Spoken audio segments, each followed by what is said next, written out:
One cool mechanic in Hollow Knight is how the souls work. Souls act as a mana bar which replenishes whenever the player lands a hit on an enemy. Souls are used for two things, to heal and to do damage with a spell. The fact that firstly, the player has to hit enemies to gain soul forces players to play aggressively even when they need to be cautious. But then the fact that soul can be used as a way to heal and do damage creates a really interesting risk reward mechanic, which is constantly in a tug of war with itself depending on the player's needs as well as the player's attitudes towards the scenario they're in. Such an elegant mechanic done incredibly well. One cool mechanic in Sonic Blast is a special way you can get an extra life. Of course, like in most old school platformers, if you run out of lives, you have to start the game from the very beginning. Also, like most old school platformers, if you get 100 coins, you get an extra life. However, in Sonic Blast, there is another way you can do this. At least once in each world, in one of the 3 levels in that world, there is a hidden door to a bonus level. This bonus level emulates a 3D third-person perspective but in 2D, and has the player running in one of 3 lanes to collect coins. If the player collects 50 coins by the time they get to the end of the run, they get an extra life. With the combination of having to find the level,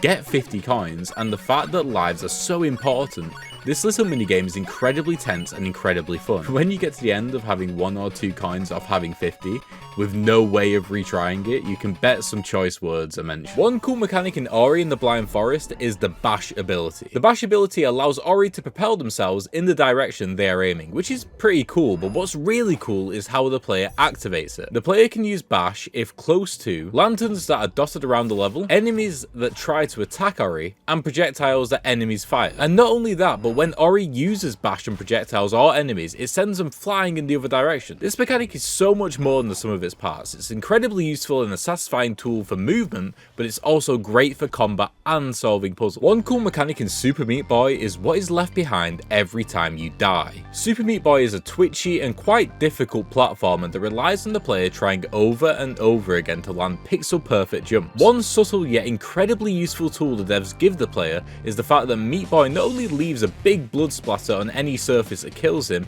but he also leaves a trail of blood on the ground as he moves. This gives the player the path used on every previous attempt, allowing them to easily jump that 1 pixel earlier or hold the jump button half a second longer. Without this mechanic, the game would surely be 10 times harder, so I think we can all be grateful that it was included. One cool mechanic in Jump King is how the jump works, funnily enough. In Jump King, you have 3 main buttons: space to jump, left arrow to move left, and right arrow to move right. However, it's how Jump King restricts these movement options when jumping that is really interesting. Holding down space charges your jump, essentially meaning that it determines the distance of the jump. Whilst holding down space, you cannot move left or right. Instead, what left and right do is they determine whether you'll be jumping to the left or to the right when you let go of space. The combination of the 2 inputs, left or right and space, and how long you hold space for, creates the trajectory of your jump. As the player can't move whilst in the air at all, and the fact that every vertical surface has pretty unforgiving knockback, this movement system creates a jump that requires pinpoint accuracy every time. Jumping as a mechanic is almost as old as video games itself. So this is a cool mechanic because it takes such a well-trodden formula and restricts it in an elegant way to create a truly unique experience.